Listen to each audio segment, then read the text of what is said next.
Seppuku, how you doing? First one.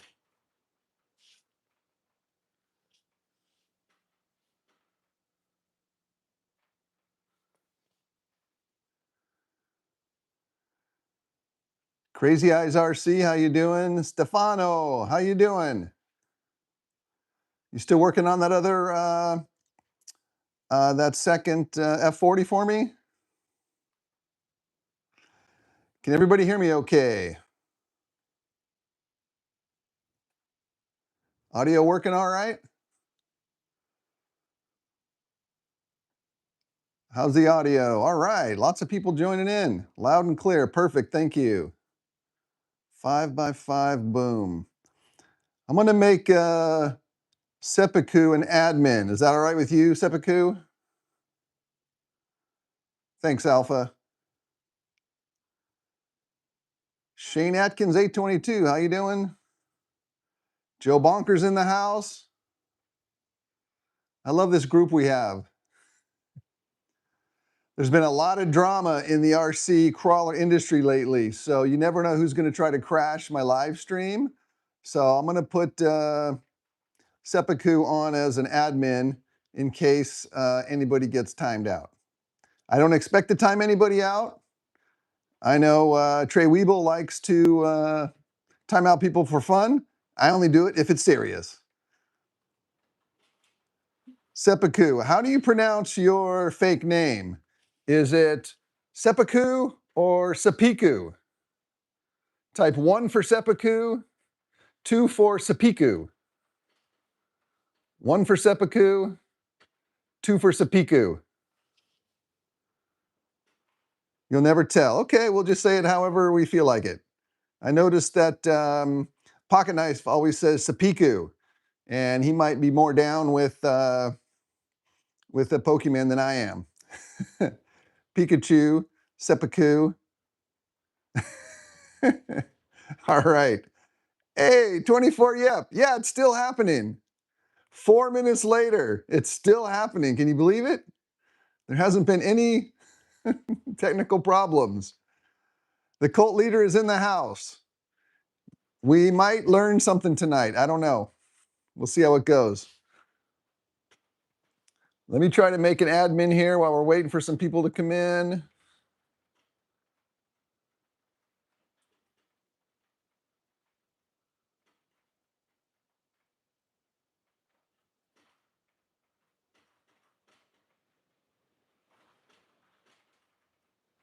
Well, Seppuku, I can report you or I can block you.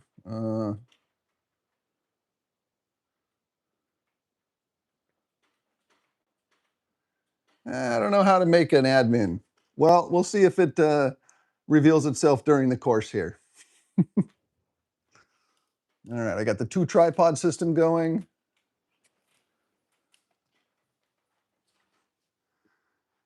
Seppuku, I know what your real name is. I'm not going to say it, but Seppuku once emailed me, so I know his actual real name.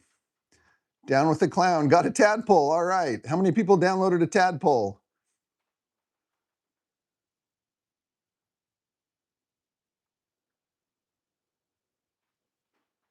Might have to be on a desktop to add mods. Okay.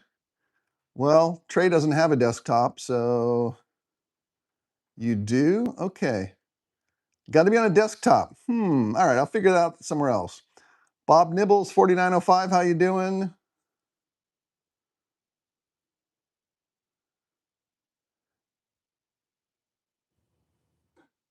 All right. Well, we don't expect any trouble, so we don't need to do admin necessarily. There's just been a lot of drama lately, more drama than I expected. I really started a firestorm with my AM32 Escape 32 video, and we're not going to dwell on that tonight. We're going to keep it positive, but John Holmes published a couple of follow-up videos and said he understood my experience with Escape 32. And anyway, I am going to do some more speed control videos. I have the new Deluxe C60 speed control right here. And I wrapped it in blue because I rewired everything. And I just put blue on temporarily. It'll be black when it's done. But that speed controller from Deluxe is really, really cool. It has some pretty amazing features. And to be honest, though, it is the exact same, as near as I can tell, as Hyper and Dinky and a couple other brands are selling the exact same board that the Deluxe C60 is. But the difference is Deluxe is a full-time company. They're going to get excellent support, and it's a great place to buy that particular speed controller from, because they're going to give you the best support when it comes to tuning it, and also, you know, after the sale. So anyway, you can get that exact board from a couple different companies. And what's really cool about it is it's super small. You don't have to add an external giant capacitor, and it has a TR diode built onto it, a TS diode built onto it. So all the external hardware that you think should be on a speed controller is in this one board finally. Let's see, more weight hanger soons. John, hit me up. Which weight hangers do you need? Acres Bomb. Thanks. I tried to be as objective as possible. Thin Digital. I didn't pay John at all for that video. He told me he might make a video. That was it. And then he made the video. So I had nothing to do with it. I'm probably going to make a video reaction to his video, and we'll go back and forth. And we'll see if we can get Arseny to come out of the woods and actually give us some real help. But it doesn't seem like that's the case. Yeah, Bo Nibbles. Matt Deluxe is the best. His full-time job is 100% customer service. So he's always going to take care of you. Ty RC, what's going on? Over the shoulder Boulder Patrol Holder is here. How you doing?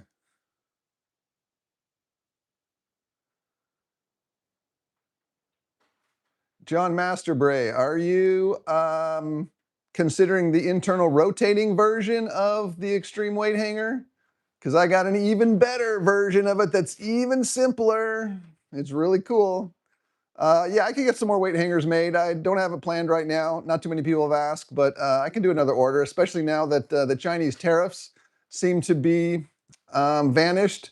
I kind of took a break from ordering from China because one time I got charged literally 145% more on my order during the couple weeks while that was the tariff. And there's absolutely no plan to refund anybody's tariffs. So I kind of feel like I was just stolen from when it came to the tariffs. I'm not going to get all political at all, but those tariffs weren't good for little guys like me. But I will, I'll maybe make some more. The rotating ones, okay. We'll connect, John. Boomslang Suspension, is that the name of the YouTube or the name of the company as a whole? Boomslang Suspension. Well, it's really not a company beyond the YouTube channel. So that's that's the name. Boomslang Suspension.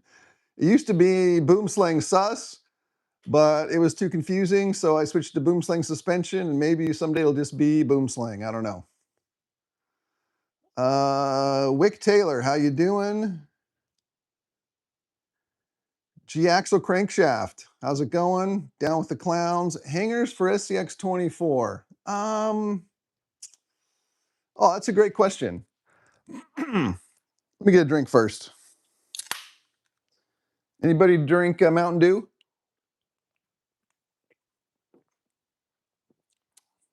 Special edition Diet American Dew.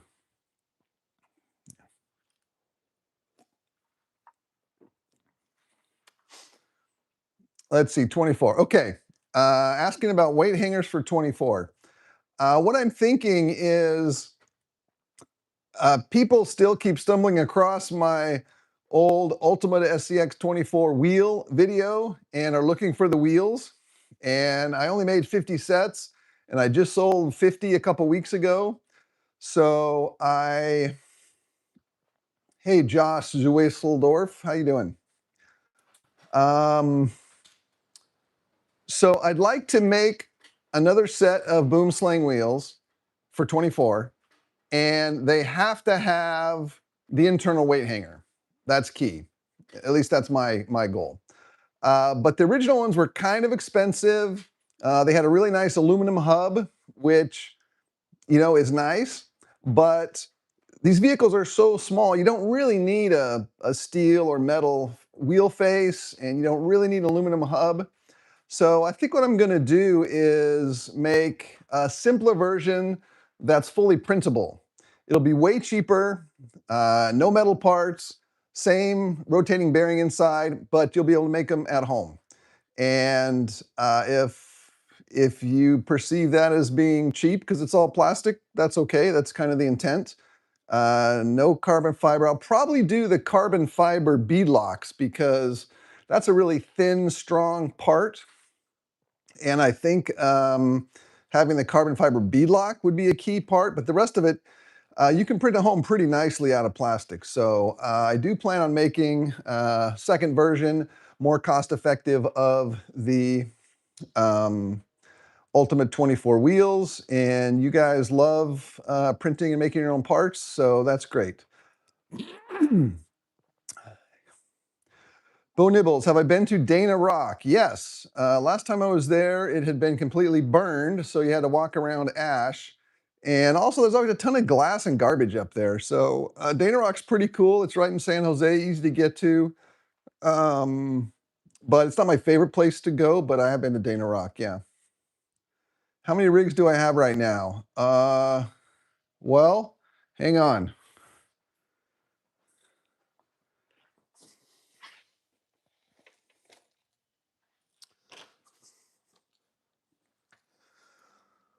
Let me bring out the 24th workstation.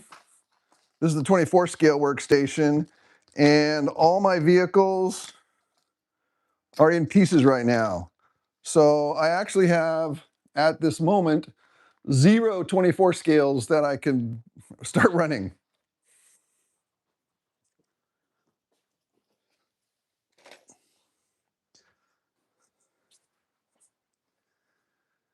But I do have parts to build 4 SCX 24s, and I just need to juggle all the parts around and get them back together. And High Skies, where are we on our way to completely printable 24 rig? You mean like every last part? Or my personal design? Um, I'd say there's a lot of pretty printable parts out there. Texoma prints the links and everything, so there aren't too many there aren't too many parts that you can't make at home anymore. RCMCCA Nationals. Which nationals are those? I'm going to go to the WRCCA Nationals in October in Reno, I believe.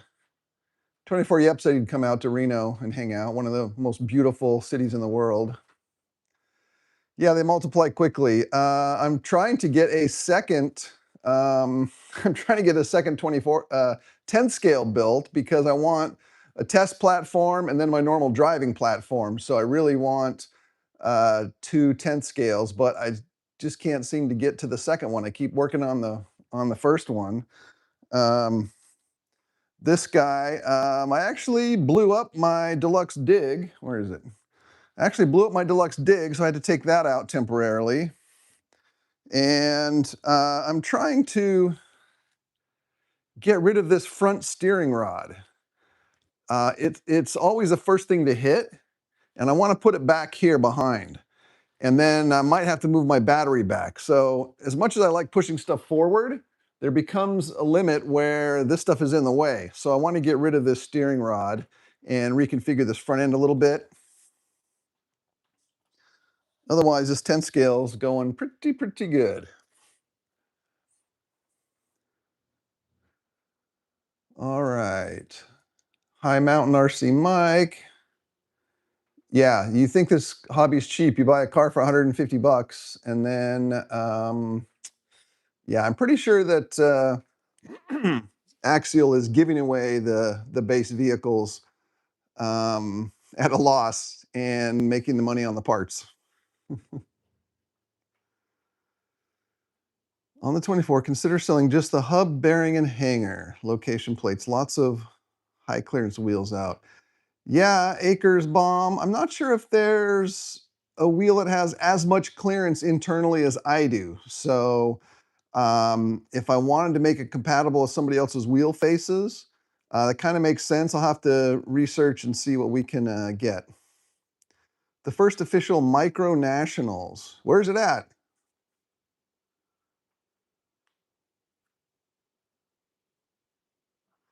Yeah, Daily Double. I don't have any problem machining or cutting and drilling carbon fiber. You just have to have sharp bits and throw them away after a couple holes. They don't last long. How many hours a week am I behind the controller? I try to drive every day. I've got, if I don't go somewhere specific, I'll usually just go out front, and I'm gonna film this eventually. I've got this perfect course. It's on the fire road outside my house. There's a row of like 20 rocks. I've driven those almost every day since I moved here. And I've got every little line, every rock figured out except for two of them. So I'll do at least 30 minutes every day just for mental health. And then at least once a week, I'll drive somewhere big to drive.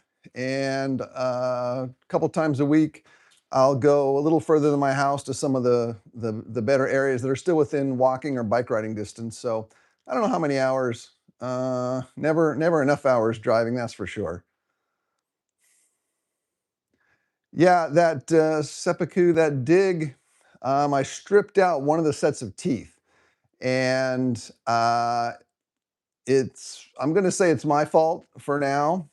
Um, I was driving it pretty hard and slamming it in and out of dig under load, which you're supposed to ease up on the throttle a little bit.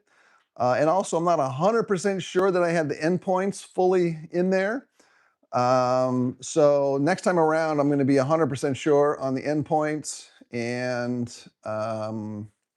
also be a little more careful now that I know that you can strip those teeth essentially, or you basically round out the teeth. You've got these teeth that engage like this, and they just get rounded over, and so they don't stay engaged anymore. And in all fairness, I that was the very first dig I had, and I had it mounted upside down originally, and it was slipping. Before Deluxe actually published any instructions, I was kind of on my own, and so I did it backwards the first time, and it would engage. So it was off to a rough start. Actually, kind of surprised it lasted as long as it did. But next time around, it's going to last indefinitely because I'm going to have it dialed, and I wouldn't be afraid to buy one or recommend one. I just really tested the crap out of it, and I tested it in the worst case scenarios. But I can tell you, I'm really bummed right now because um, that dig has become so valuable. It's not only is it helpful in a lot of situations, but it absolutely unlocks some situations that you couldn't drive otherwise. So I really got dependent on um, dig. And going down the road, I'm going to want a smoother dig. So I'll probably build a MOA finally, eventually. You probably saw Deluxe has a brand new um, MOA rig. I think it's 1,800 bucks, comes with everything. Really nice. Of course, I'll build mine up from the ground. Um, but yeah, I think MOA for me is the next level, but I know as soon as I build an MOA, I'm never going to drive this car again. So I'm kind of stretching this one as long as I can, and we'll eventually build an MOA just because you have that smooth, perfect digital transition into dig rather than the mechanical, which is a little bit janky. The dig locks the rear wheels, X-Tech, yes. But the teeth have to go one direction to engage drive and then the opposite direction to lock the drive. So you're engaging teeth in both directions. Freedom RC, how you doing? Happy 4th of July weekend, everybody. I hope you have tomorrow off. Somebody wants to see my El Camino body. I finally drove this. I got my mounts made, and I'm about to publish my A-Main video. I went and visited A-Main, and they were really cool. They got a ton of tracks up there, and I drove this body finally. I'm not sure where it is, but you'll remember. Oh, it's in here. Yeah, what I did is I made this little bracket on the inside, and it snaps onto the top magnetically. So when I take it off, I've got the stripped down, naked bodiless version of the car for max performance. And then if I want to look pretty, I put the body on. But one of my goals was I didn't want any penalty on the performance vehicle to mount this. So I wasn't going to put unicorn mounts or anything on this. It had to stick attached to existing hardware on this. And magnets was the simplest way to do it. But this really looks good. And I'm going to have to repaint the window already because I somehow knocked some paint off of the windshield. So I got to get some mirror paint on the back to fix that. All right, where are we at? Yeah, happy 4th to everybody. I hope you have a great weekend. Tomorrow, the 3rd of July, I'm very excited because if you know me, you know one of my favorite bands is Ginger, and they're playing in San Francisco tomorrow. So I'm going to see Ginger tomorrow night. And it will be the 10th time I've seen them. And no, that is not the most times I've seen a band. I have seen some other bands 10 times also. Real pretty. Thanks, Crankshaft. What? The next best, last gets lonely. Daily Double, thank you. Josh, thanks. Do I think the extra weight of the MOA will harm performance? I actually expect it to be lighter. Maybe I'm wrong, but you're not going to have drive shafts. You do have 2 motors and 2 transmissions, but you don't have drive shafts. You don't have, you can strip out the middle between the axles. But no, MOA for sure is going to be a performance advantage, even if it's heavier, but I expect it to be lighter. What I want to do is figure out how to do the chassis part. I'm almost tempted to do a flex chassis. I don't like my 24th scale flex. I don't think you need all those links on an MOA. So I'm trying to visualize what my chassis would be on an MOA. Yeah, the paint job was done by Caldwell Raceworks. I told him to go crazy and just make it orange. And that's what he did. The windows are painted on the inside. This cool mirror paint. It's not a sticker. And yeah, really good. Still identifiable as El Camino, even though it's super cut up, super high cheater style.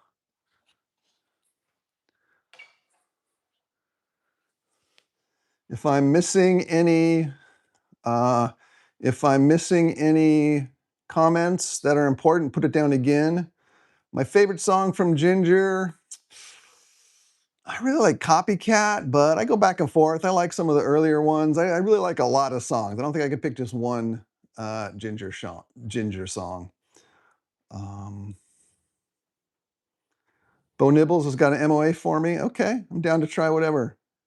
I need to get my radio dialed and my controls dialed anyway, so if someone wants to loan me an MOA. Have I seen the guy that builds Basher's motor on wheel on all 4 corners? Yeah, I think that's, I would really, really like to see a design with 4 motors, 1 in each corner.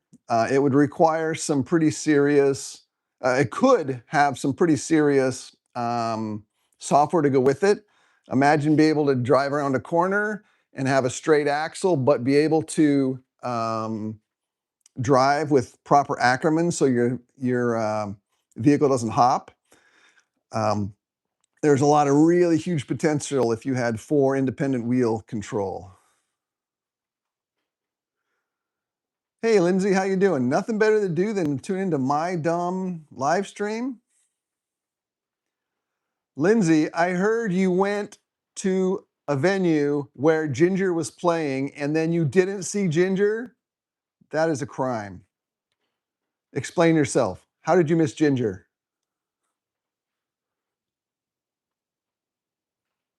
You missed the greatest Ukrainian metalcore band of all time. Carbon fiber for suspension links. Calvin Clements, carbon fiber suspension links. Sure.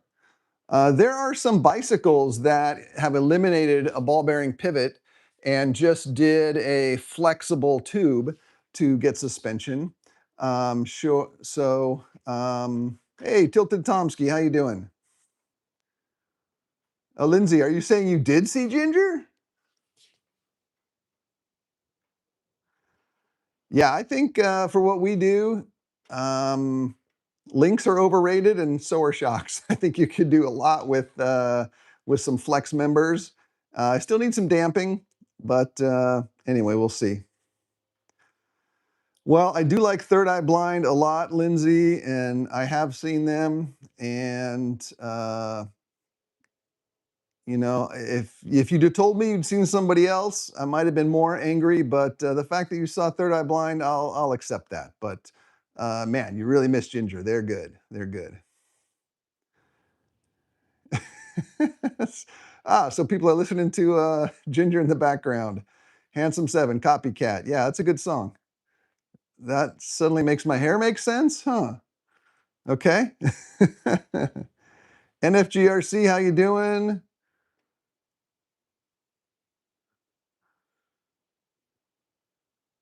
Cooking dinner. All right. Tilted Tomsky, you're in the Midwest, I think, right? So it must be dinner time. It's only 3:26 here. Striptex RC. Searching my Striptex RC, searching for camber settings on four-wheel steer. I have a video on caster, which is probably going to be the closest thing.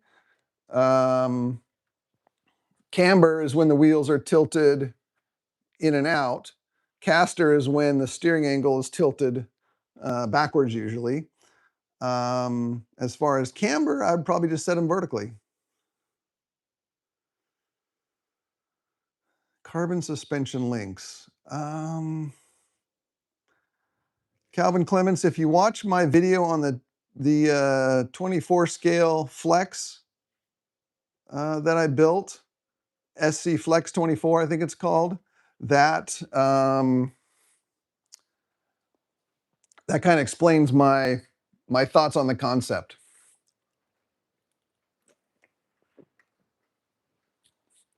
You can use thin pieces of carbon that twist and flex and get rid of actual mechanical pivots, just have flexible members.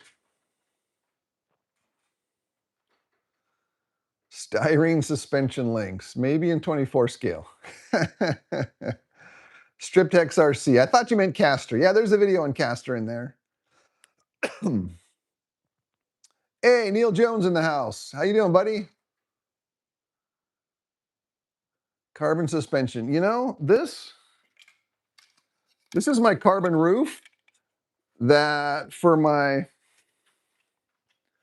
10 scale, and you can see it gets crashed a lot, goes upside down a lot, and there are maybe one spot right here. There's hardly any splinters on these edges, despite being crashed a bunch. So I think it could be done. Speaking of carbon and splinters, sorry, my nose is itching, the outside. Let's see, running short upper links. Mr. Robot, the advantage, short upper links on the rear, I assume you mean? That's a great question. Let me circle back to that. Alpha's working on a canopy. Okay, cool. I'll get to making one as well. If you come with a cool one, let me know. I can included in the download if you want, or you can sell it yourself. Rear steer have negative caster.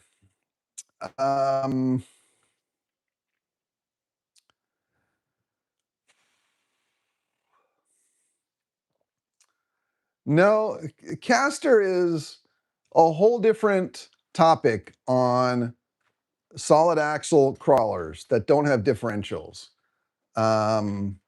Caster is mainly for steering, and you don't really steer on a crawler. You've got solid axles, you go around a corner, one wheel's gonna be skipping, you turn real sharp, your U-joints tend to hop, so you're skipping as well.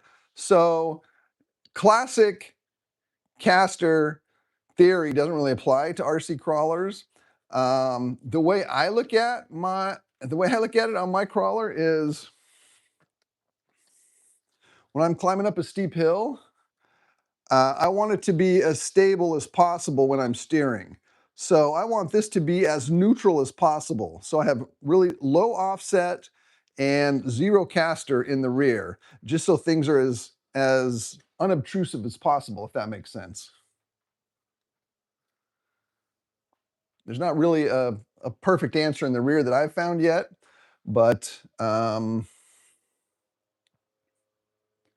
yeah, I just go straight up and down in the rear because I haven't figured out something better. And I know that too much caster makes it weird in the rear. Let's see, caster helps catch on heavy vertical climbs. Yeah, I run high offset instead of caster, but in the front I do have a combination of caster and wheel offset. In the rear I have low offset and almost no caster, but I'm still figuring out the rear. Let's see. Oh yeah, someone asked about carbon splinters. So I've got some upcoming videos.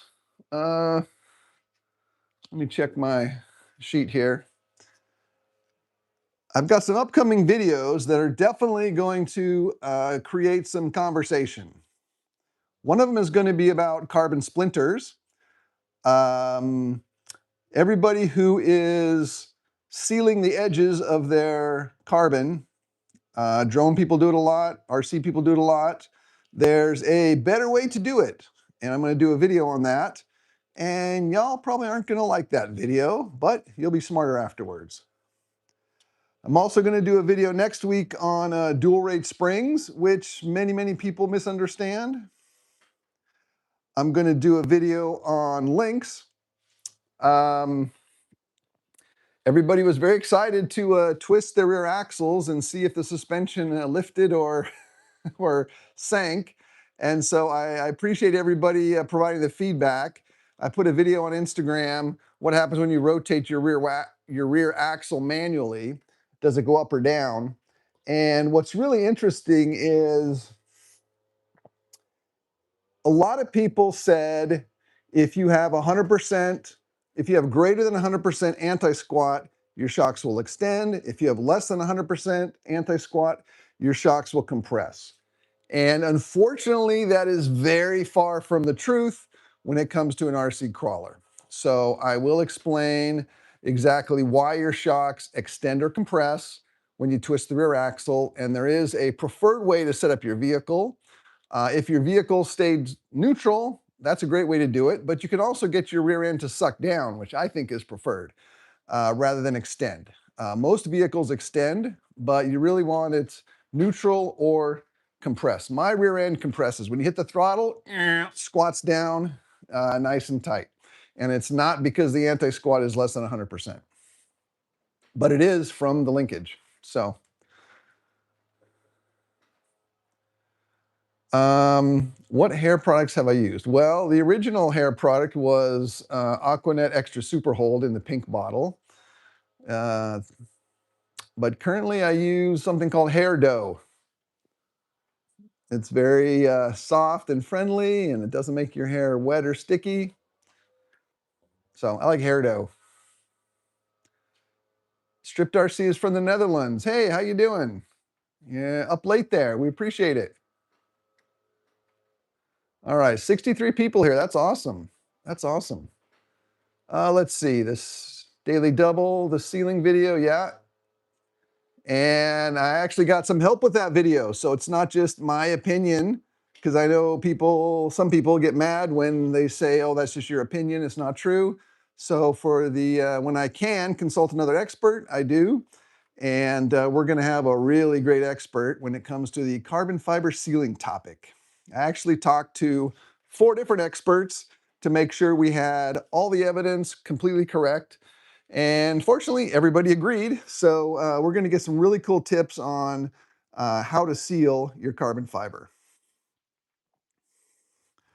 Let's see, bladder versus emulsion. Yeah, I need to do a video on emulsion shocks, Grand 83, because I've only done bladder shock videos. Again, rccrawlers is its own unique thing, so you can't ask the bug erasers which one's is better because you won't get the right answer. Personally, I think bladder shocks are better on a crawler because you don't have those air bubbles inside. And in an emulsion shock, you have to leave some air inside, and that air doesn't have a chance to emulse or get foamy in a crawler shock. So the air just rises to the top, and then you've got this soft spot in your piston when your piston comes out of the oil and hits the air bubble. So it's an inconsistent response in your shock. Unless you shake your car up before you send it out, get the oil emulsified. That's the whole premise of an emulsion shock. And emulsion shocks exist in some full-size vehicles as well. It's not just an RC thing. But on a buggy, an RC buggy, you've got to once you drive around the track, your car's bouncing around, your oil's going to be foamy, and it's designed to work with that foamy oil. Whereas a crawler, it just doesn't stay foamy because you're moving so slow. Seppuku, you know Aquanet? Come on, you can't be as old as me. No image, liking the hair. Thanks, I appreciate that. The bio video was really good. What bio video was it? I don't remember.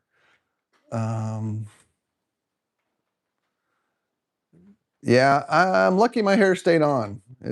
You can't control it. I guess you could get hair implants, but there's a lot of celebrities that get hair implants. I would never do that. You know how they do hair implants? They cut a line across the back, pull off a strip of your hair, they take out all the individual follicles and they put them back on your forehead. That's how you do a hair transplant. Not that I would know. I just see it on TV. Silicone would seal the carbon. Well, Calvin Clements, do you really need to seal the carbon? That's the first question.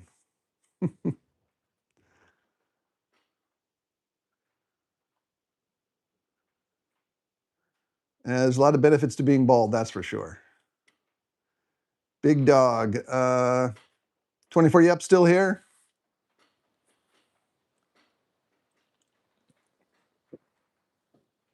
Punisher 13 printed a tadpole. Cool. Hopefully that'll go together well. I got a couple suggestions for some new parts to go with it that I'll put together.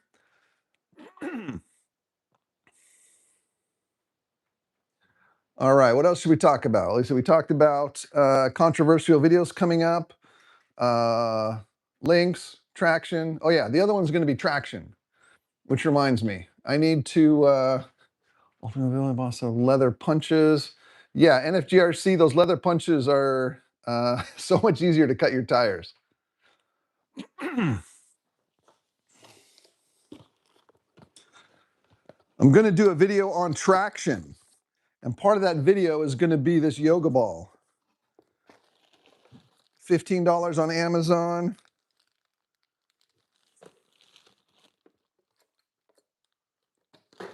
Huh. Comes with its own pump. And the crap you can buy for so cheap. What is this? I'm going to do a video on traction, and it's going to be really good because there's a really big question about whether or not, well, it's not really a question. pretty much everybody thinks a larger contact patch gives you more traction. And I want to demonstrate whether or not that is true. A lot of quest for a lot of people seeking a. Okay, this is the output side. A lot of people trying to achieve a larger contact patch, but the question is a larger contact patch, does a larger contact patch provide more traction? So I'm going to do a video on that. So that's going to be the controversial videos. Sealing carbon, dual rate shocks, traction, and links. Stay tuned, that's my plan. I need to pump up this yoga ball. It's going to be part of the, oh, how does this go?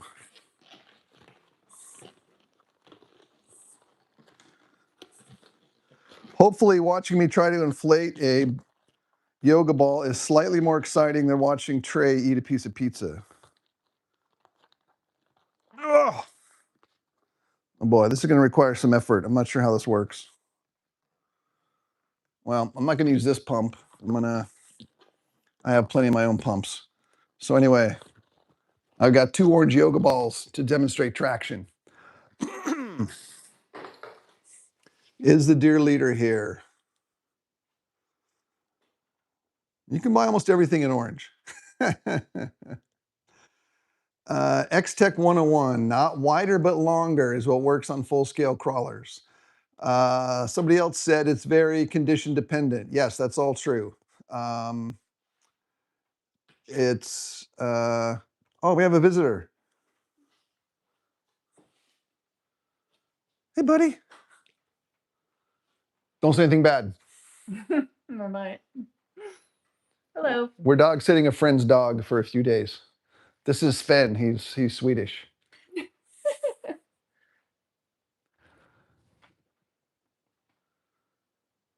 Okay.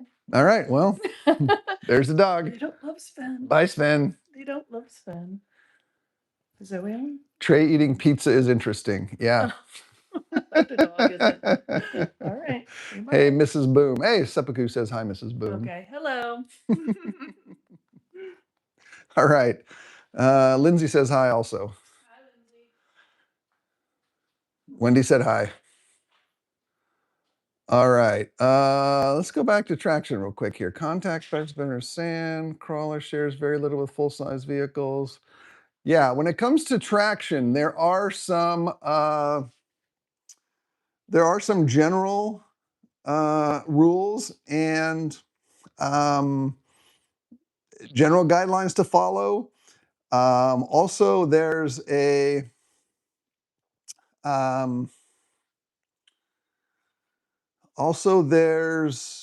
lot of, well, I'd say most tire engineers don't fully understand how traction works, and they'll be the first to admit that. So traction is a combination of art as much as it is science. But in the traction video, I am going to talk about the principles that we know for sure, and then some of the less obvious principles, and we'll talk about ways to get traction. And some of the comments made here so far are very accurate. Sometimes a longer, skinnier contact patch is better than a short and wide one.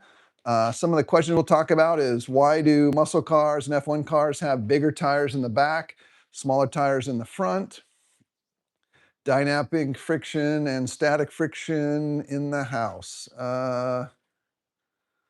Well, car tires are mostly static friction until you're slipping, then it's dynamic friction. Yeah, so I guess both are in the house. Sven looks like the caribou from Frozen. Yeah, kind of. Yeah, that's my wife, everybody. Brought the dog out to say hi. Penn State dad. What shirt was my wife wearing? I don't know now. Let me go back.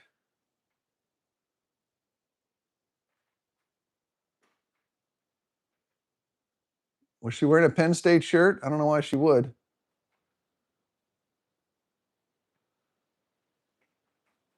Well, not sure why you asked about Penn State.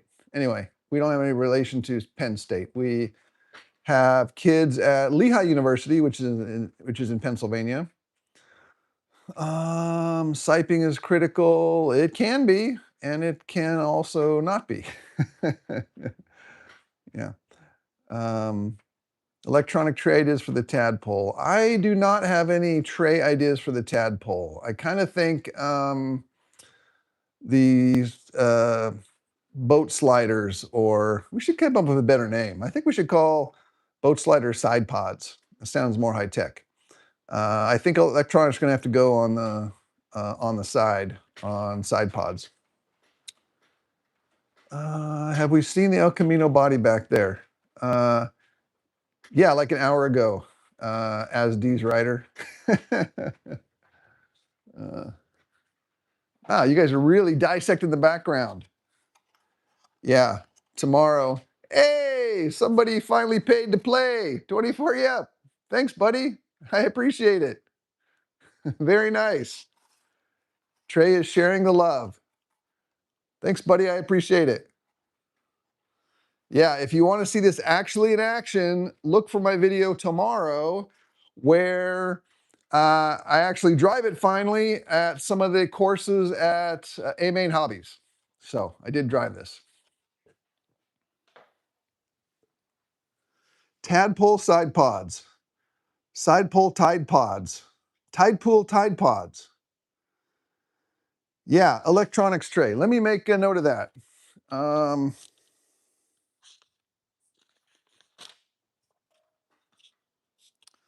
Electronics tray.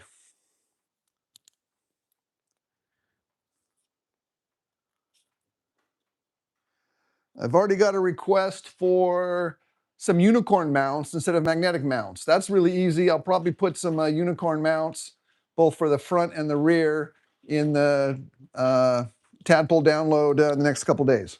And then electronic tray, let me think of that. And maybe some side pods. All right, any other tadpole parts suggestions? Let me know.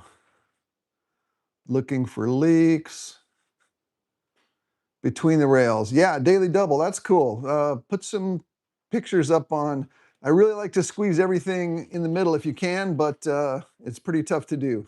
Tadpole gills. Oh yeah, I should make gills. Wait, do tadpoles have gills? They're not a fish. They might. Tad pods. I love it. I love it. Boom wings, hair extensions. Stripped RC. Where'd you say you were from, Stripped RC? The Netherlands, right? No, you didn't say the Netherlands, did you? Yes. How do you remember that story? That's amazing. Striptex RC remembers that my nickname Boomslang came from an argument with a Dutch person trying to insist that the American word for tree snake was boomslang. And all of us Americans said, we've never heard the word boomslang before. And he insisted that that was our word for tree snake.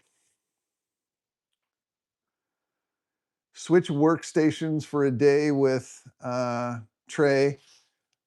I'm not sure if Trey could manage in mine because all my tools are organized. He'd have a hard time finding them.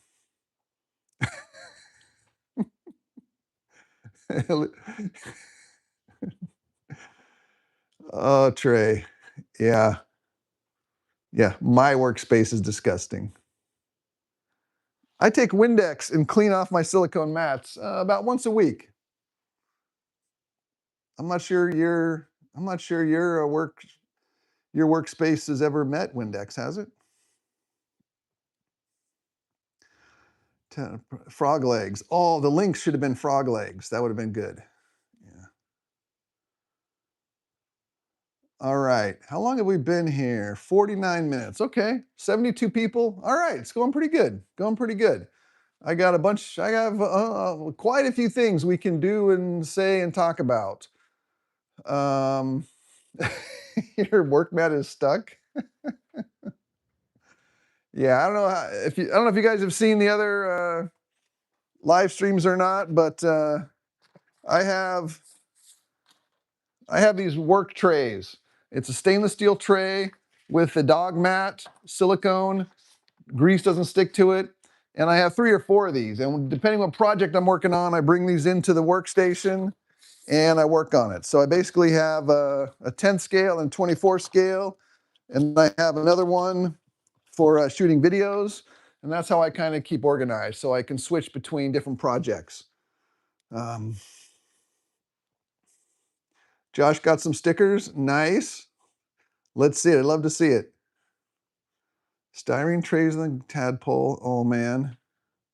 Yeah, I think we need a rear bridge because some people that are running really slammed links, a straight cross brace may not fit. So I'm going to make a rear body mount that is raised a little bit for the rear of the tadpole. Have I seen anti-squat from radial tire drag cars? Anti-squat from radial tire. No, I have not. Send me some videos. Top fuel dragsters are pretty interesting because their suspension is in the tires, and the tires expand massively, like a couple feet, and that creates downforce into the ground.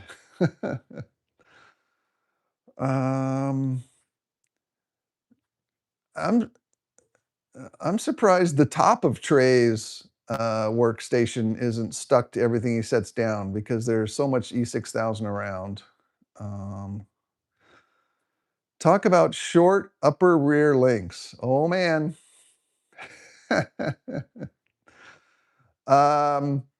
Short upper rear links. Why do I have them? And should you get them? That's going to be a little bit. There are 0 O-rings stuck to my body at any given moment. Short upper links. Yeah, I don't follow drag racing that closely. So when you see street cars that take off on a drag strip, they usually have 4-link or trailing link or some type of linkage, and they can keep the chassis level. So there's Top Fuel, which has no suspension as far as I know, and then every other vehicle has some sort of suspension, and that's what anti-squat was made for. It was taking off at high acceleration. Let's see. Back to short upper links. That's a kind of a big topic, and I'm not sure I can do it justice by talking to you right now. It has to do with the rear axle movement. I'm not going to call it anti-squat because anti-squat is 2 components. You've got the linkage and then you've got the acceleration. And there really isn't a word for just the linkage part. But if you hold your vehicle in the air and you twist that rear axle, your shocks will either compress or extend or stay neutral. And that has nothing to do with the center of gravity of the vehicle and nothing to do with acceleration because you can hold it up in the air and it doesn't matter where the center of gravity is. So everybody confuses that as being in the realm of anti-squat, and it's not. And the reason why I have short upper links is it gets me into the linkage configuration that I want. And rear linkage is called a 4-bar linkage. You've got the top bar, the bottom bar, the chassis is a bar, and your axle's a bar. 4 bars in a square. If you go to engineering school, it's a textbook engineering mechanism, 4-bar linkages. And with the 4-bar linkage, you can do a lot of different things. You can control, the swing of the axle. You can control the rotation of the axle. You can make a 4-bar mechanism that will swing 360 degrees. You've got a lot of flexibility. And basically, my short link allows me to get the geometry that I want. And I will detail that in an upcoming video, and you can evaluate your vehicle and see how you want to design it.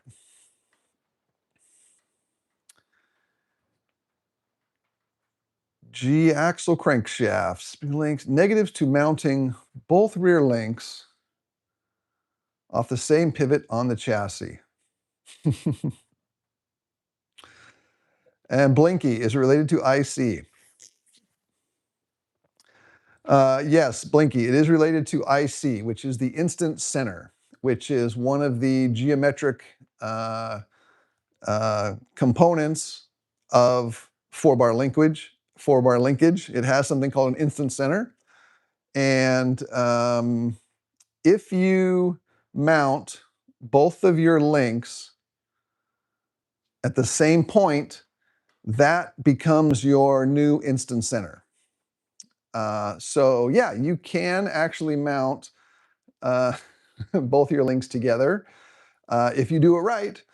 The advantage of an instant center or a virtual center is you can create a virtual pivot point outside the vehicle that your rear axle rotates around.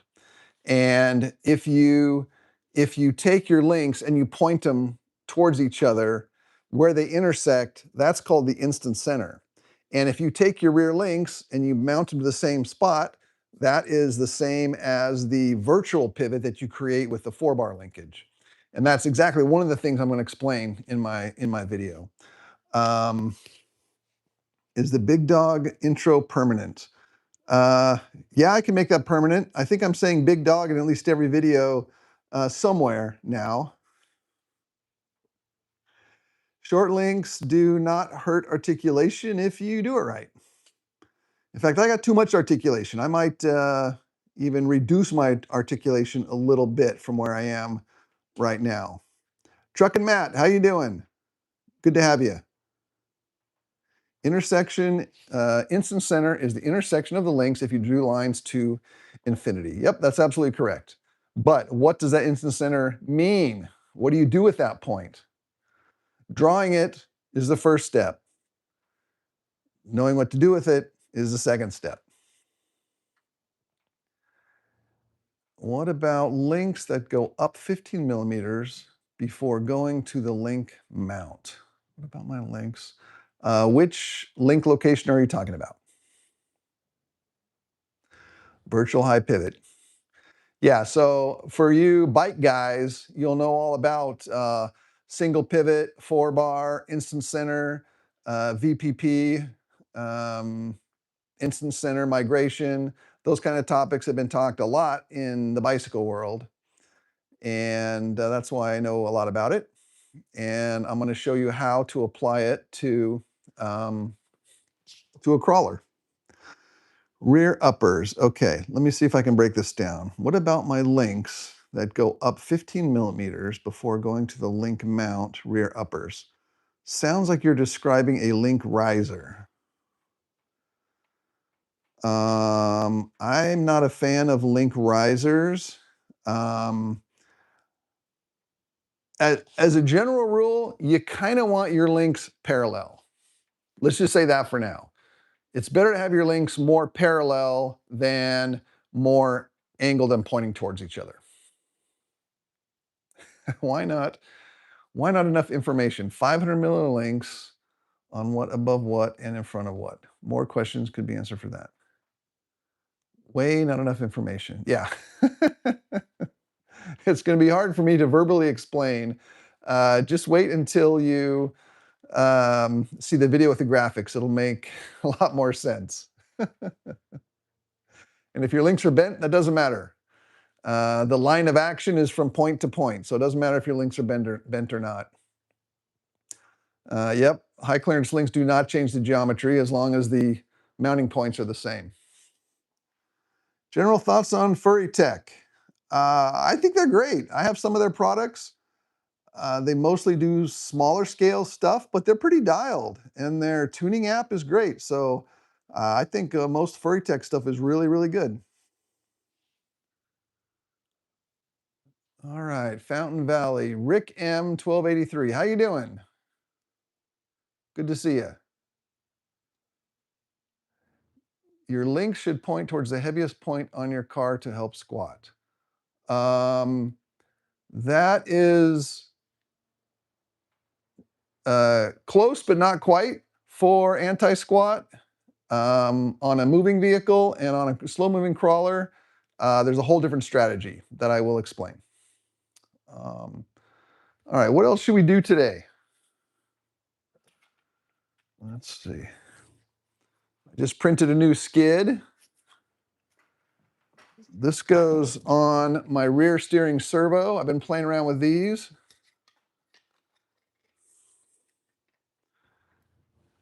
And I see a lot of other people in the hobby are doing the same thing. I like to have this nice big skid to protect everything.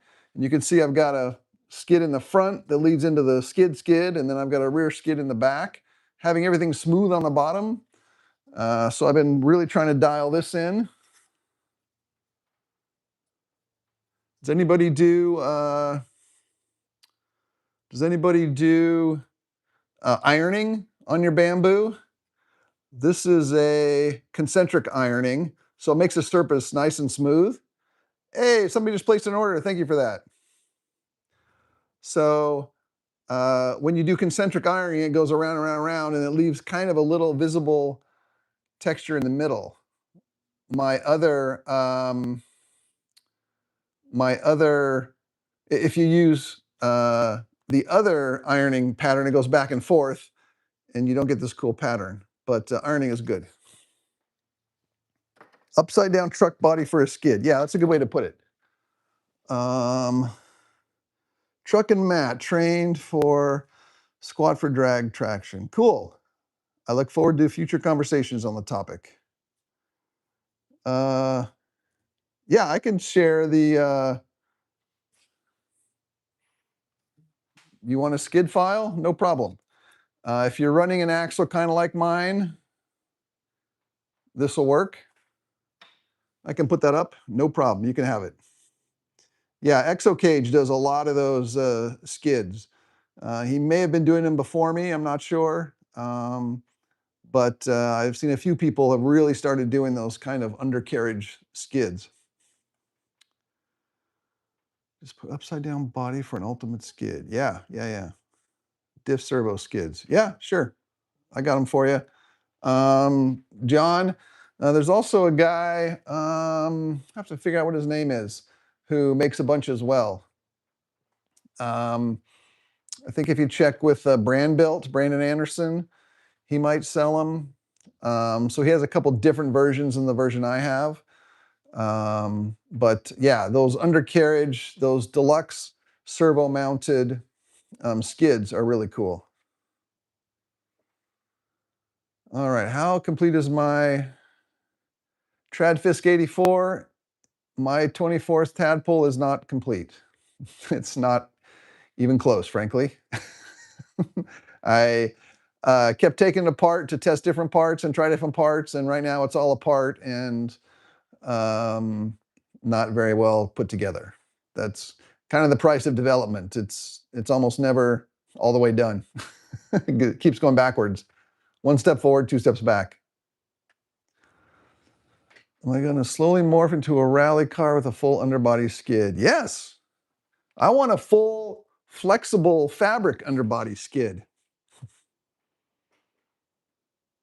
Front axle to back axle, 100% covered with a flat, flexible plate of some sort. How do I measure the bolt pattern when designing skids? Thin Digital, you can usually get the bolt patterns from the supplier. Deluxe publishes all theirs, or you can just measure it.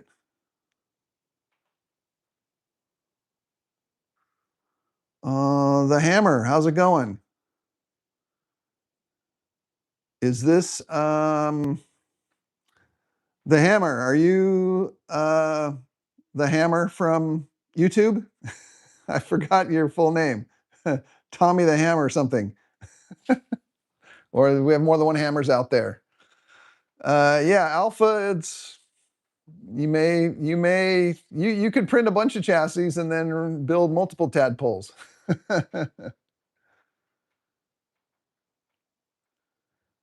Yeah, crazy eyes. All right. You guys, the tadpole chassis has only been up for what, 2 days now? So Hey, Mark Tulak, how you doing? Hey, Danny the Hammer, that's it. Sorry, buddy. Yeah, Danny the Hammer, how's it going? Do you guys know Danny from, he's kind of been doing some nitro racing videos lately. But Danny the Hammer is one of the YouTuber OGs for crawlers.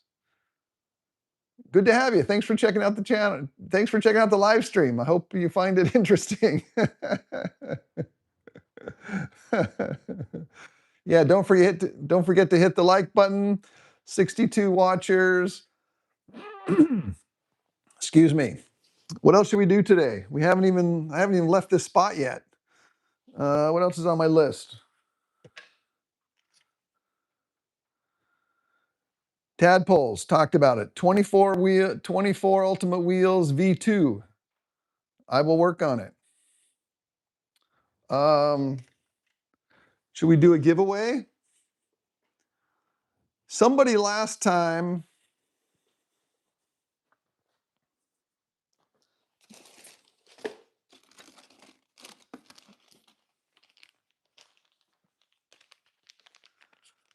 in the giveaway last time won a set of 24 scale dual foam inserts and then never hit me up. If you did hit me up, I somehow missed it.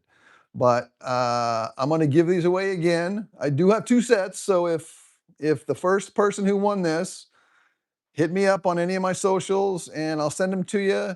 But I'm going to give these away again. The cool thing about these is if you're building a 1.8 or 1.3, you can throw away the red foam, and then you've got a nice thin outer foam only. I had to cut these all the time out of bigger foams for my Boomslang wheels. Now you can get this from A-Main Hobbies. This brand, Upgrade RC, is got these dual rate foams. So I'm going to give this away, and then I'm going to give away something else that's super good. John de Guzman, that's the guy. I forget what his online handle is, but John de Guzman is the guy that designs some deluxe skids. All right. All right. So let's type in inserts, and everybody type in inserts as fast as you can. Punisher, I'll come back to you on the V2 wheels. I would like to do I would like to give 24 Yep away. He is my son, so adopted son, so I could give him away. All right, inserts. All right, keep talking. Inserts. Keep going. I'll pick one here in a minute. Keep going. Faster.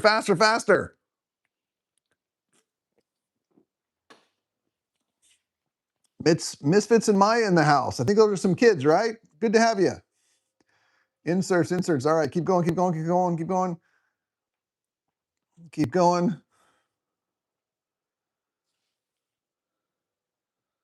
All right, I'm scrolling up and down. I'm going to stop, grab one. Big Chuck LV. BG Chuck LV. Big Chuck Las Vegas. You are the winner. Big Chuck LV. All right. Stop typing. The auction is over. BG Chuck LV. Hit me up. Yeah, there you go. Hit me up on Instagram, or you can email me on YouTube. My email is in the channel header. If you're looking at the YouTube channel from a computer, not your phone, you can see my email address. And you can also hit me up on Facebook Messenger. I will send these out to you. Be sure to tell me that your name was BG Chuck LV, because usually people's email is something different. But you won this. Good job. Now, before the next giveaway, I got to go back to a couple questions. I forgot what they were. There was a couple really good questions. Oh man, you typed a lot of inserts. John, ETA on new rotating weights. No ETA. I was just making some for myself. I'll have a couple sets for myself coming here shortly. John, email me offline and we'll talk, and I can add a couple more to the order for you. And they'll probably be here within a couple weeks. But I also got to order the steel parts as well. So yeah, maybe 3 weeks. But I'll get you hooked up. Let's see. What's the idea for the V2 wheels? Punisher 13. I want to do a lower cost V2 Boomslang wheel that's almost entirely printable, so you can make them yourself, or I can print them for you, or you can get them printed at your favorite place, glue them together yourself. No costly CNC hubs or anything. Exact same look as the current wheel set, just less carbon, and you can print it all yourself. And it will still have the internal weight hanger, which is really the magic behind the whole thing. All right, back to the bottom. Let's see. Tilted Tomsky.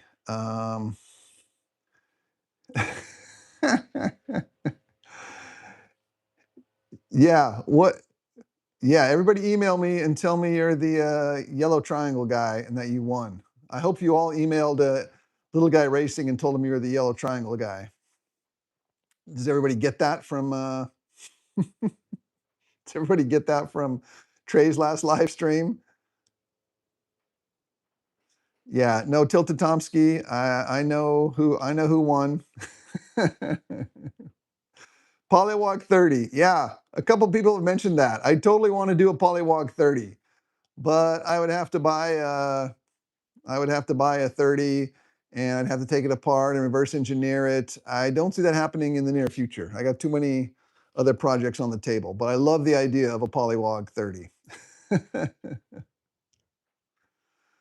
A resin printer. It depends what material. Usually those resin prints that are a liquid bath, that are cured by laser, those are usually fairly brittle.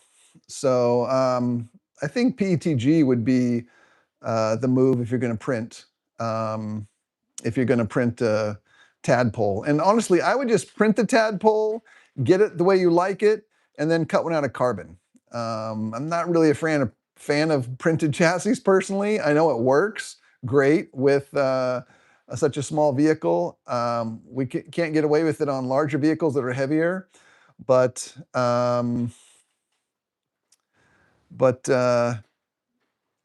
yeah, I would cut it out of carbon if you're really serious about it.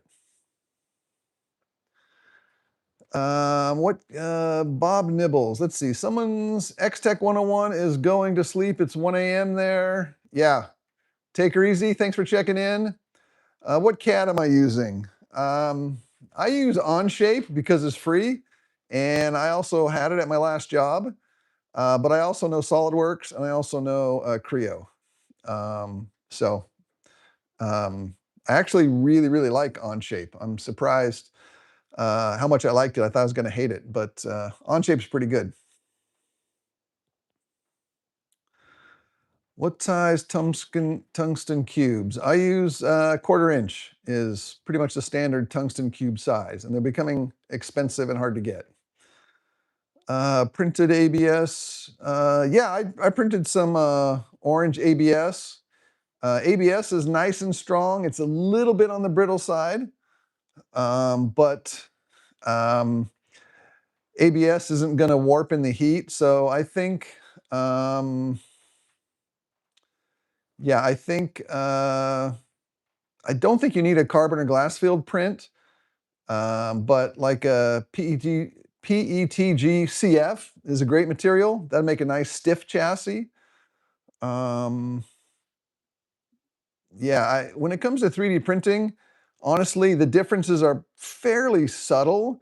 You look at the chart and they're all over the place, but when you compare plastics to metals and aluminums and steel, all the plastic printable polymers are all really in a fairly small range. The only one that it really stands out is nylon carbon fiber. That's way stronger than most others. But you do want to have something that's fairly heat resistant. So I don't know if PLA is the best. PETG I think is more heat resistant. But if you just check out Bamboo's website, they've got a chart that shows all the different comparisons between them. Just make sure you have one that is maybe heat resistant if you leave it in the back of your car. Speaking of the back of your car, you want to see something cool I just did? All right, let's see if I can do this without the whole thing falling apart. Do they make 3D printed PEEK? All right, hopefully this whole program's not going to fall apart. Oh my gosh. Okay, everybody still here? Check this out.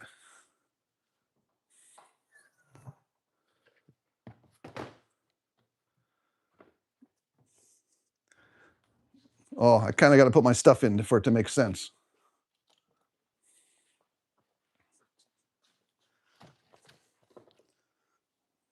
Hold on. Should have planned this better.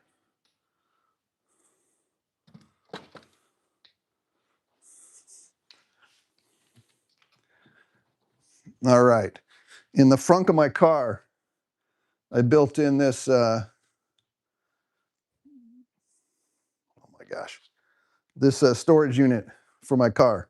So the RC car sits up on blocks so the tires don't get compressed.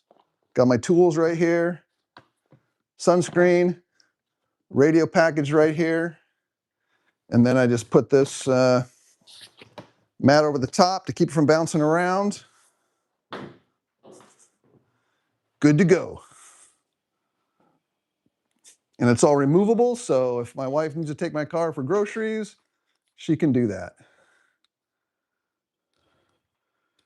Yeah, I'm going to build that into my F4. This is just a prototype in my cheap car, so the F40 is going to get a compartment like that as well pretty soon. The F40 is in my other garage.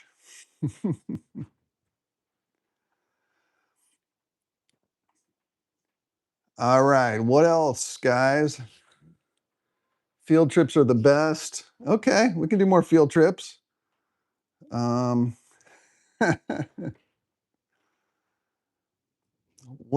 else was I going to show you?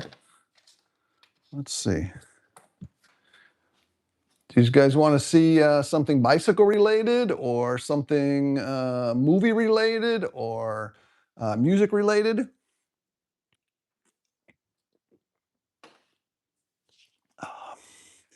BSRC crawlers, how you doing? Thanks for joining us. We still got 70 people here and it's been an hour ago. All right, this is going all right. A full house tour? Yeah, that'd be cool, huh? Bikes. All right. Crankshaft, would like to see bikes. Do a CAD tutorial. Oh boy. I could really teach you some CAD stuff for sure, but yeah, I'm sure there's plenty of CAD tutorials out there. That's a tricky one. Alarm system code. Which mountain biker refused blind testing? Which mountain biker refused blind testing? I guess I could say. How about all of them, for starters? Specifically, Loic Bruni refused to do any sort of blind testing. Loic Bruni was actually a tricky one because so Loic Bruni is 5 or 6-time world champion downhill mountain bike racer, for those of you who don't know. And daily double, take it easy. See you later. Full bench tour, yeah, we could probably do that. The crawling test area, I'd have to walk outside for that, but yeah, I will at some point do my crawler testing area. The funny thing about Loic Bruni is, we would go to southern France, go to some of his test tracks. Believe it or not, I've been to um, the southern coast of France, Monaco, the Italian Riviera, to test mountain bikes with Loic Bruni. And I could hardly believe that was my job. Driving through the streets of Monaco, right where you see all the F1. Monaco looks exactly like you see it on the F1 shows. And there's a bunch of downhill mountain bike tracks in those hills.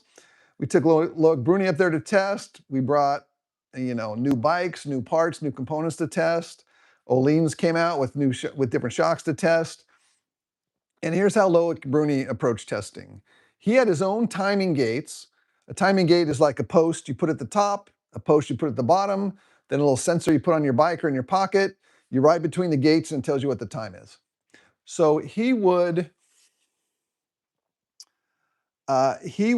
do one run, look at the time, do a second run, look at the time, and if it was slower, he would make you change something. So we'd change something. He'd do another single run, and if it was faster or slower, that's what he based all his decisions on. So basing it on one run and basing it on time is really not the most accurate way to judge whether or not your tuning and your performance is making progress or not. But that's how he liked to do it. And part of working with athletes is letting them do what they want to do comfortably. But man, he would never do blind testing. And frankly, no top athlete I worked with would do blind testing. I tricked a lot of athletes where I told them I changed something and I didn't, and they thought it made a difference. I'll tell you that much. I did that a lot, actually. Let's see. Sorry, I missed a few questions here. I do not have a Sean Palmer jersey. I did work at Specialized Bicycles when Sean Palmer was there, but I did not work directly with him. A few years ago, Sean Palmer needed some cash, and so he sold all of his old bikes back to Mike Sinyard at Specialized for the Specialized Museum because he needed money. Bruni's a bit of a diva, yes, but he's not unusual for a world champion. I used to work for Specialized Bicycles, but I'm not involved in the bike industry anymore. Yeah, Jordi Cortez from Fox, worked with him a lot. There's some pretty funny videos recently with Fox tuning with Jackson Goldstein, and there was quite a bit of nonsense in those videos, if I'm being honest. But it was pretty funny to watch. You really have to cater to the athlete, what they think makes them faster, often more so than what might actually make them faster. And there's a lot of fluff in that recent Fox tuning video. Any thoughts on Le Tour de France? Thin Digital, Tour de France? How hot is too hot for a printed body? I'm not sure, Misfit RC. Crawler setups for high and low traction service. Crawler setups for high and low traction surface. Spellward.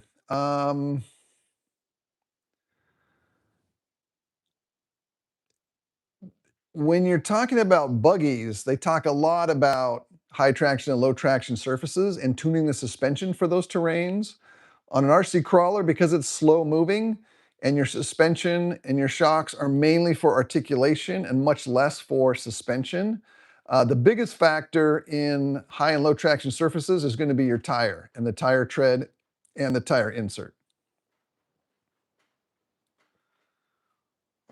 Tricking riders. Yeah, I tricked them all the time. I should probably tell some stories. I'll tell you one story, and maybe I'll put this in a video for real.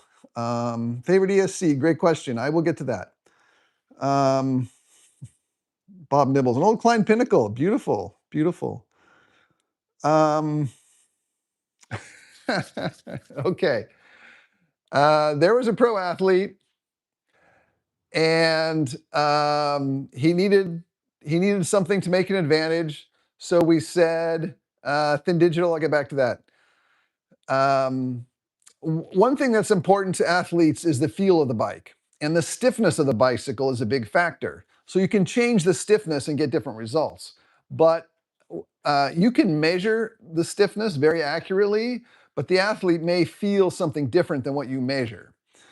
So trying to get those to harmonize is difficult. But one thing that we did once was on the back of your bike, you've got this little bar that goes over the tire. It's called the seat stay bridge, for those of you that know bikes. And what we did is I cut that seat stay bridge in half so the left and rights could flex independently. And today you'll see a few companies out there that have different thicknesses of plates they bolt in between the left and right hand side of the bike to get different stiffnesses.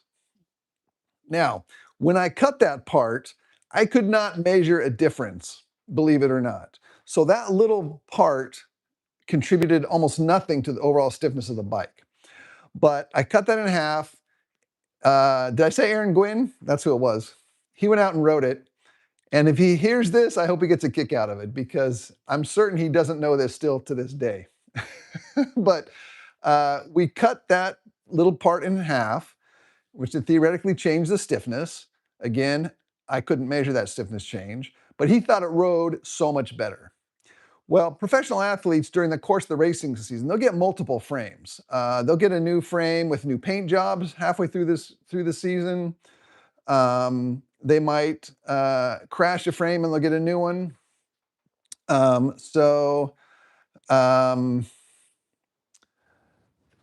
His mechanic got tired of hacksawing his frame every time he got a new frame. I should back up and say we didn't want a competition to know that we had cut that part. So he took a piece of electrical tape and put around the bridge so you couldn't tell it was cut underneath. So here he is riding a bike with two parts separated with a piece of tape disguising that cut. His mechanic got tired of cutting all his new frames, so his mechanic eventually just started putting the tape on without cutting the frames. 100% true story.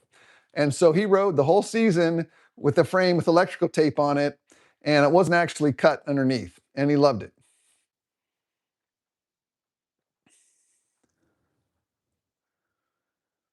All right, enormous canine. Greetings from New Zealand. Anomalous aardvark. Are you a New Zealander? All right.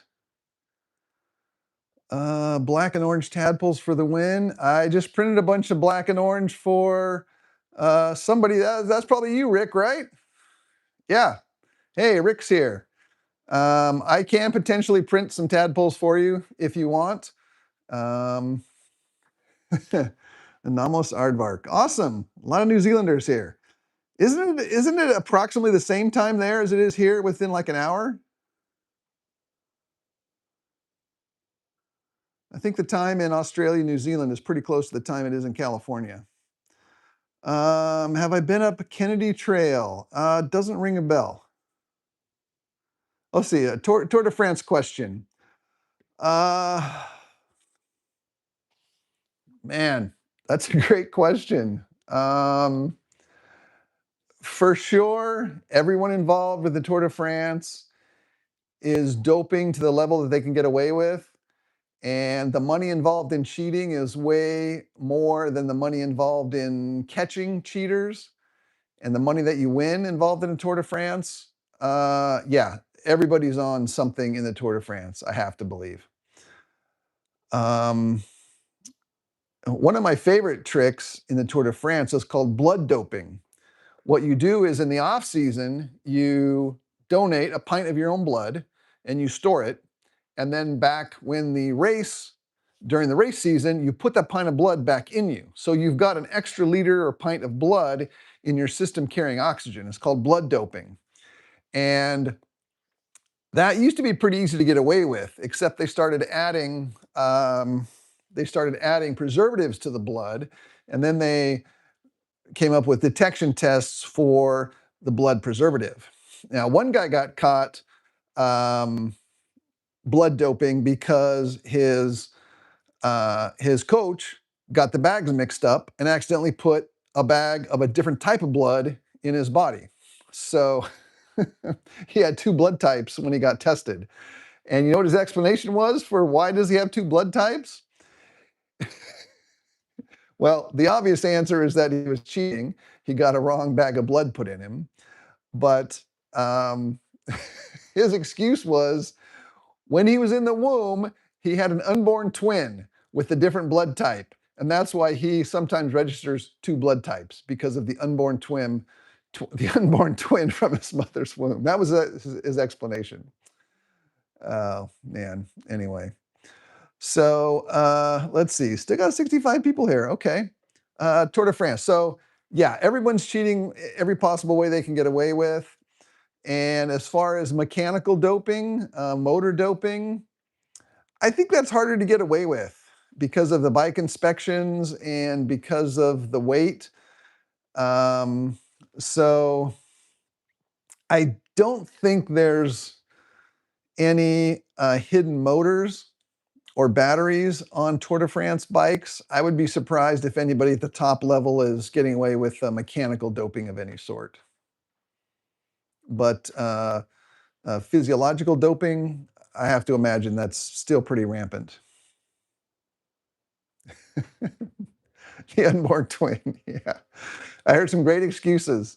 You know, I never worked with the Tour de France guys, but I did hear from the marketing department inside Specialized what the various explanations were for athletes who were caught doping. You know, they ate some tainted meat. The unborn twin was classic. Yeah. I've seen the Icarus film and all the doping films for sure. Yeah.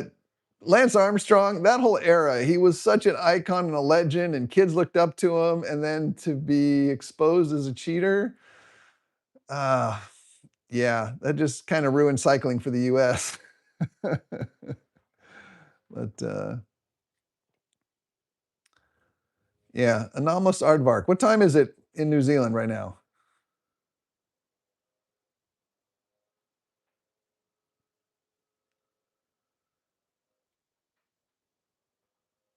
All right, what else was I going to show you? Oh, somebody asked me about speed controllers.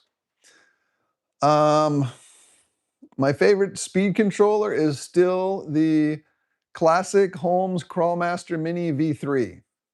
It works, it's easy to tune, and it just works. And it is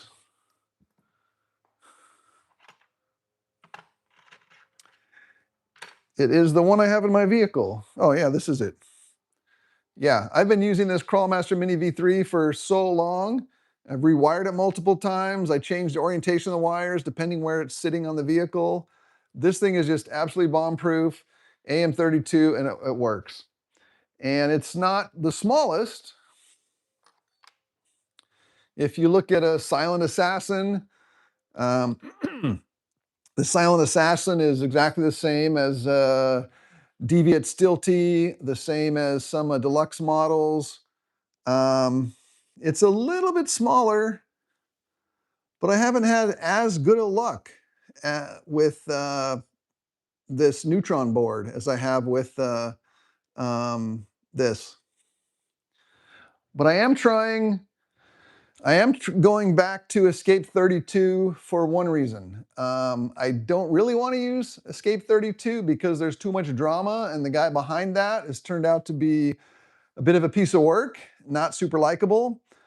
So I don't really want to use Escape 32, but there is the board I just got from Deluxe, their C60 speed controller, which is the same as Hyper, and it's the same as Dinky and a few others.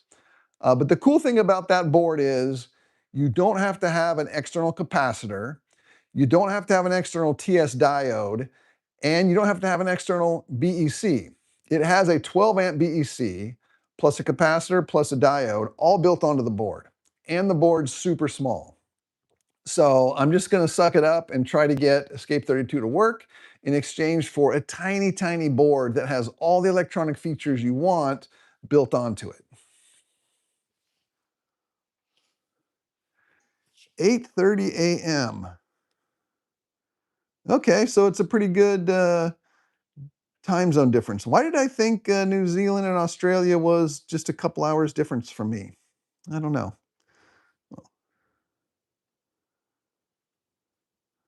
Yeah, anomalous artwork, same here. I would always upgrade my whatever my satellite package was for for July to watch the Tour de France.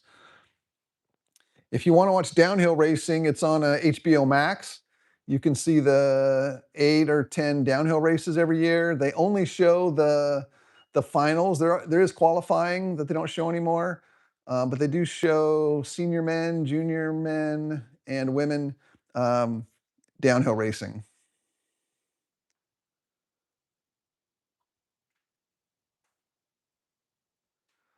All right, have I missed any big questions here? Oh yeah, let's do another giveaway. One more giveaway. Hour and a half, we've been here long enough. Let's do another giveaway.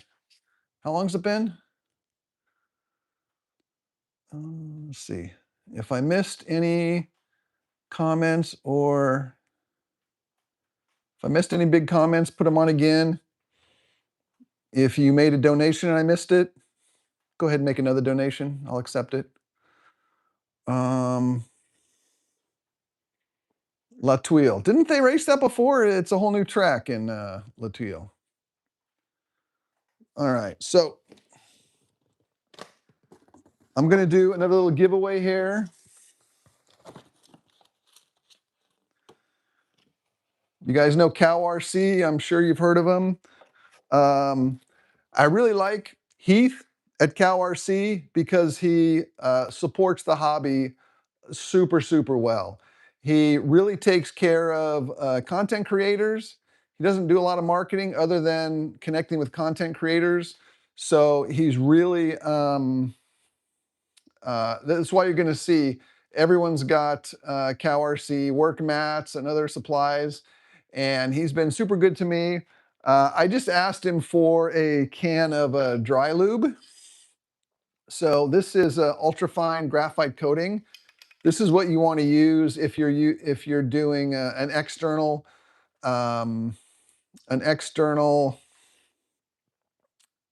transmission.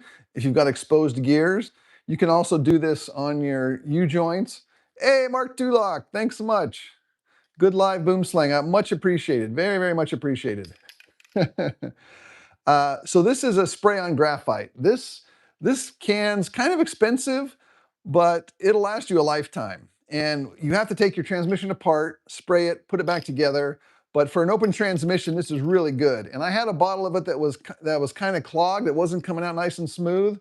So I hit up Heath at Cow RC, and he sent me this whole new bottle. And he sent me a bunch of other stuff too. He sent me his latest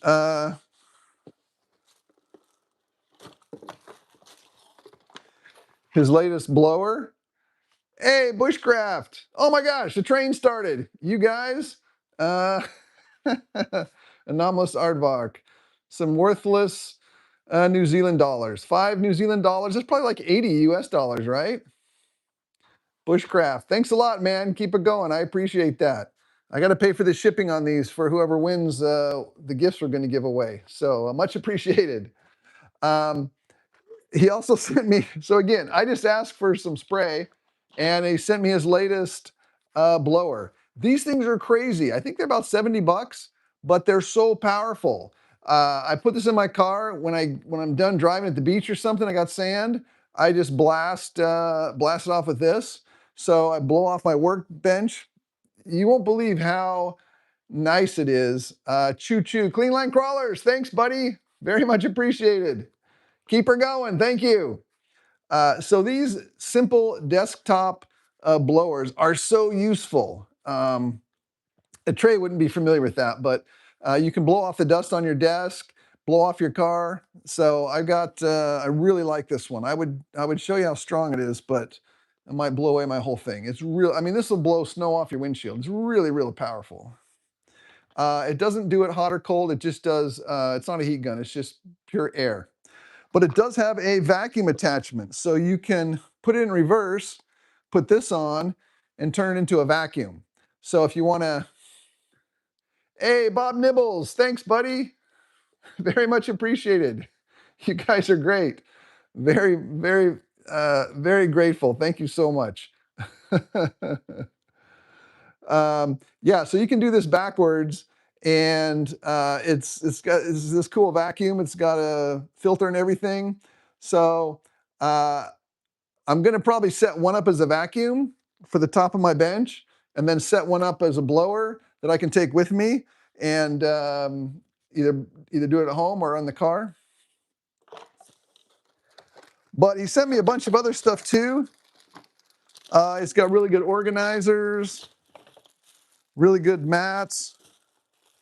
Sent me some super nice brushes for dusting off your beauties. But the one thing that he sent,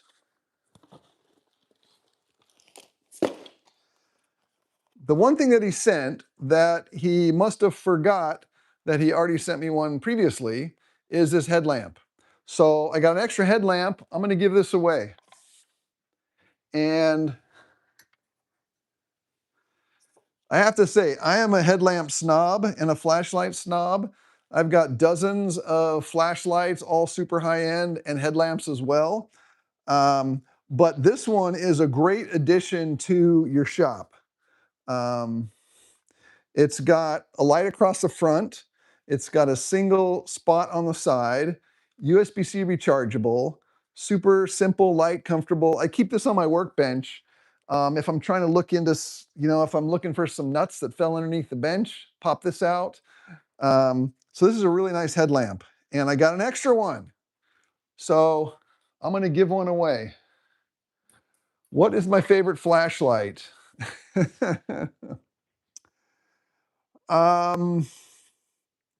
Well, I really like Surefire, and I really like Olight, and I also like Zebralight for headlamps. So between Olight, Zebralight, and Surefire, that's probably most of the illumination tools that I have. All right, so a bunch of you seem to have this headlamp already. I don't think this is super custom to Cow RC, but it is courtesy of Cow RC. And I'm going to give this one away because I got two. So if you already got one, no need to enter twice. But let's type in headlamp, and I'll pick a winner for a free headlamp. And then we'll maybe wrap it up after that. A cat eye on the RC, too bright. Yeah, Surefire, Mark Tulak, Surefire does a lot of weapons stuff. Real Big Jake, you install your own LEDs. Wow, that's next level. Headlamp. All right. Keep going. If you want a free headlamp, I can't give a blower away, Bushcraft. Good one, though. Headlamp, all right, keep going. All right, the whole screen's completely full. All right. Really nice headlamp. I think this one is newer than the one I got, actually. It looks a little bit smooth. Oh, this one's even newer than the one I got. Better look at this before I give it away.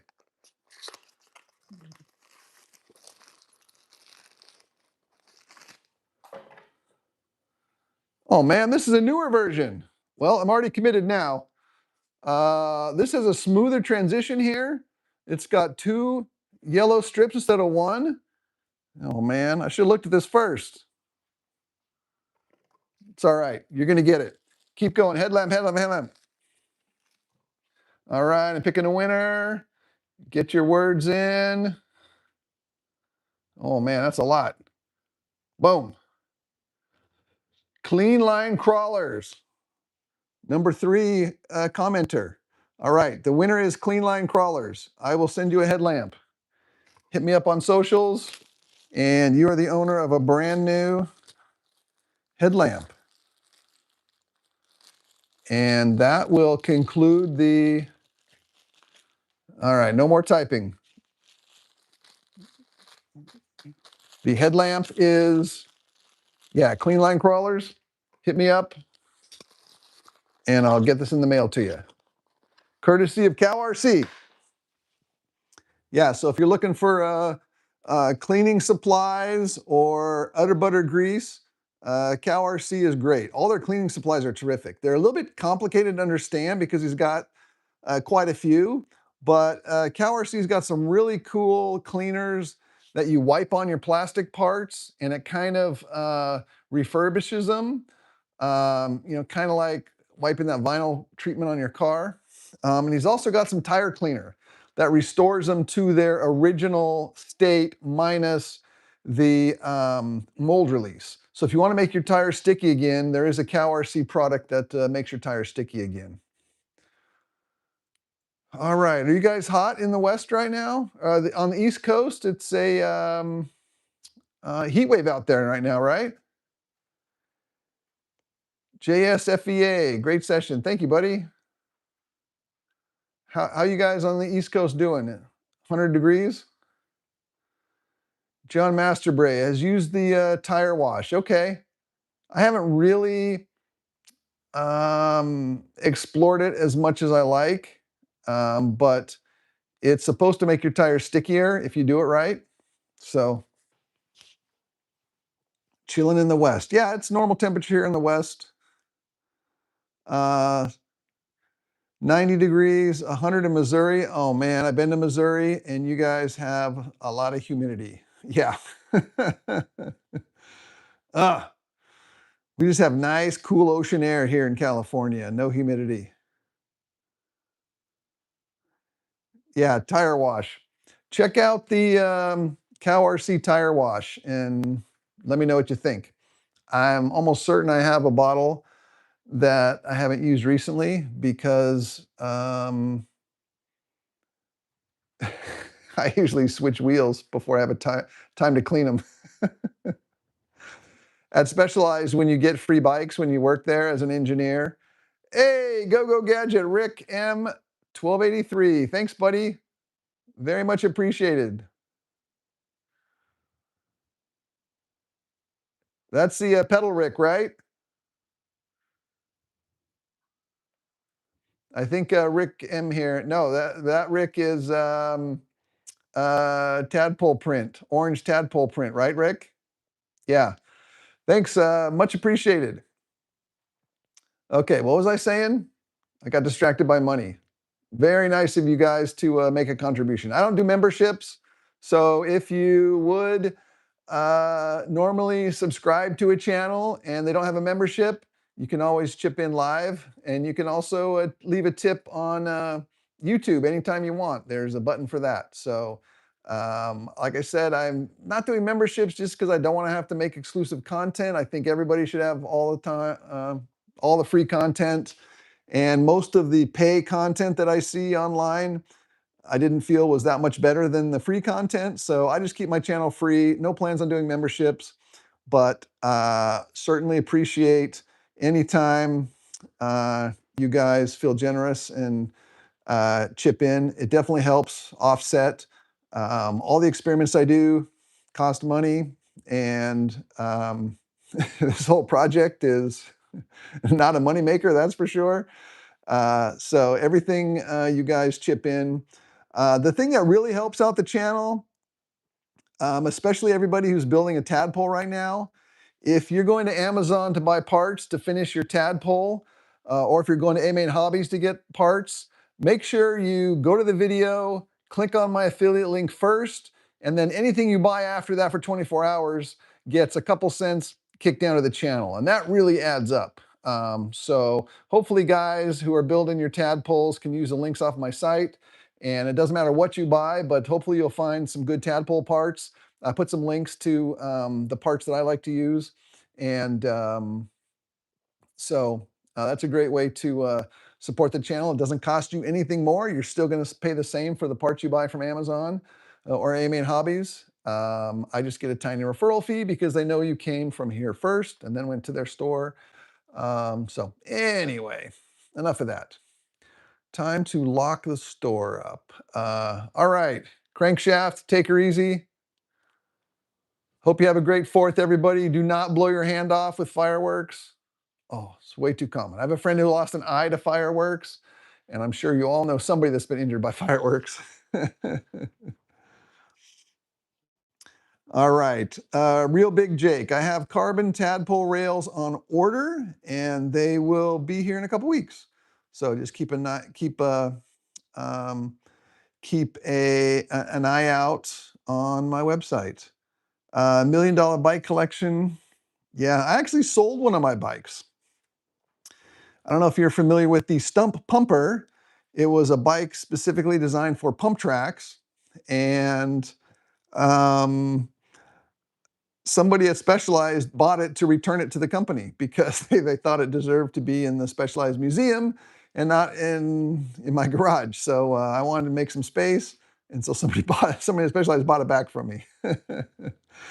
Yeah, I got a few bikes I wanted to show you, but I think we've been here long enough. Oh man, a very long time. I think we'll probably wind it down.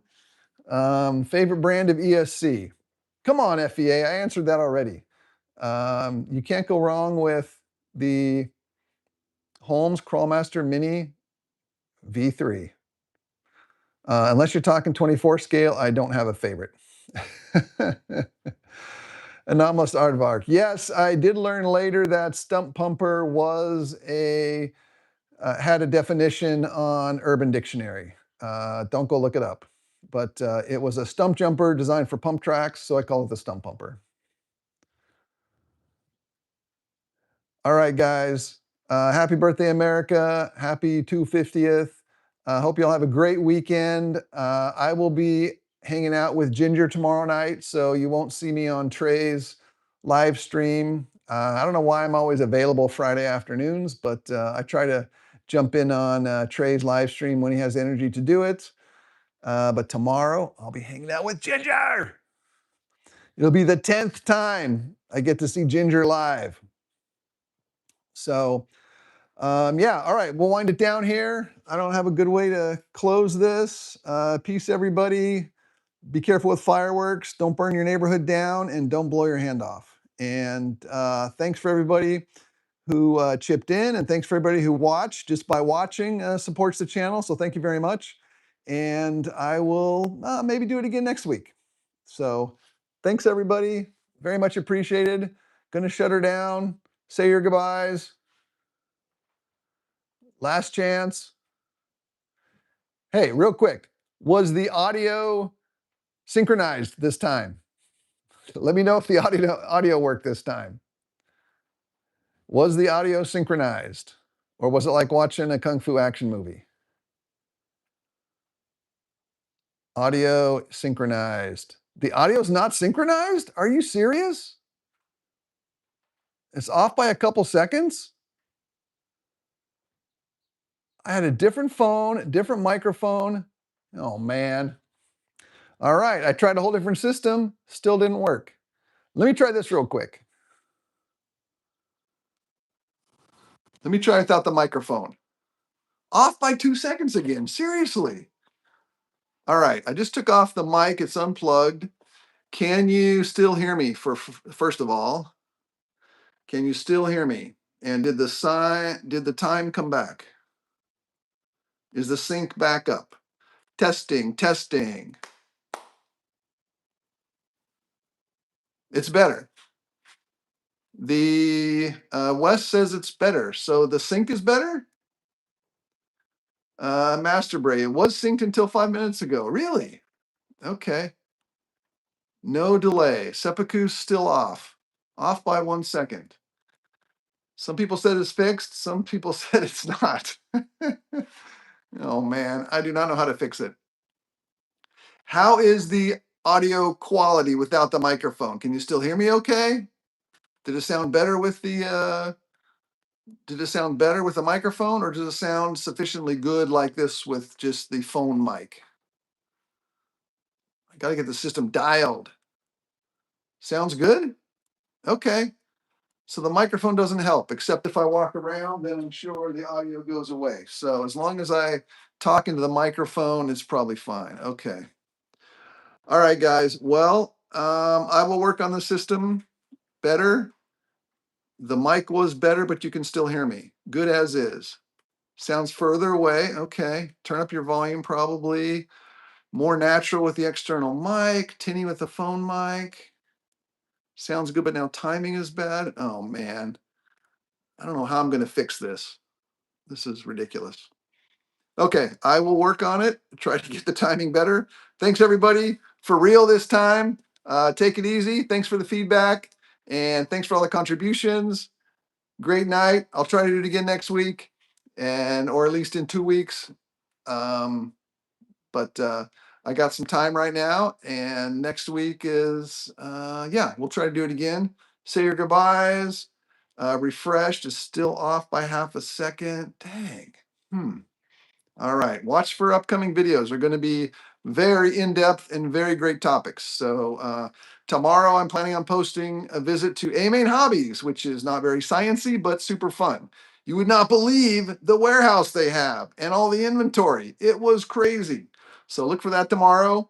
And then next week we'll be back to a mathy one. All right, everybody. See you later. See you later. Thanks a ton. Last